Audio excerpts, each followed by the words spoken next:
আমি ইতিপূর্বে গতকালকে যা বলেছি, তার আগের দিন যা বলেছি, মুদ্রা কথা আজকে তারই নির্যাস।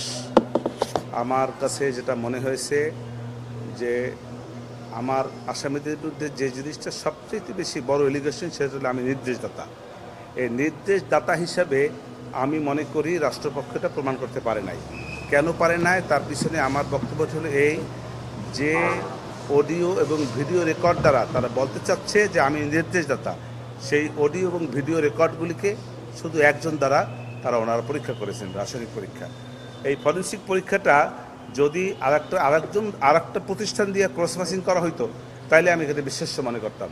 যেহেতু এই অন্য কোনো প্রতিষ্ঠান দ্বারা এটাকে ক্রস ম্যাচিং করা হয় নাই, শুধু একজনের দ্বারা সেটাকে, এবং তারা কে, প্রত্যেকেই রাষ্ট্রের, প্রসিকিউশন রাষ্ট্র, যারা এই পরীক্ষা করেছে তারাও রাষ্ট্র, এবং তার রাষ্ট্রের সবাই একই সংমিশ্রণ, রাষ্ট্রের আরেকটি প্রতিষ্ঠান। অতএব রাষ্ট্রের সঙ্গে রাষ্ট্রের যে প্রতিষ্ঠানের একটি যা চাইবে সেটাই দিবে, এটাই স্বাভাবিক কথা।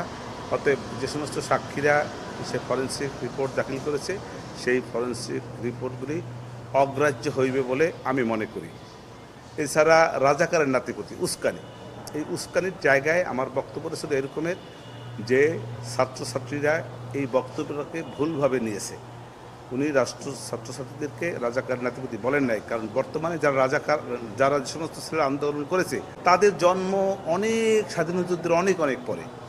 আর তাদের পিতামাতাকে তারা রাজাকার ছিল কি না, তার দাদা নানা রাজাকার ছিল কি না, এইসব প্রশ্ন আমি করেছি। সবাই বলেছে যে আমরা কেউ রাজাকারের নাতিপতিও না এবং রাজাকারের সন্তানও না। সেক্ষেত্রে এই যে বক্তব্যটার ভিতরে একটা ভুল ছিল, এবং তাদেরকে বাচ্চা কোমলমতি ছেলেমেয়েদেরকে ভুল বোঝানো হয়েছে কোনো একটি পক্ষ দ্বারা। এবং এই যে টোটাল আন্দোলনটা, সেইটা যে একটা ডিজাইন, শেখ হাসিনাকে যে পদত্যাগ করানোর জন্য তাকে বাধ্য করা, এই রাষ্ট্র ক্ষমতা থেকে সরানোর বাধ্য করানোর যে একটা প্রচেষ্টা দীর্ঘদিনের ছিল সেটা, এবং সেটার প্রমাণ হলে এইটা, নাহিদ ইসলাম 4 তারিখে কিভাবে বুঝলো যে 5 তারিখে এই সরকারের পতন হবে।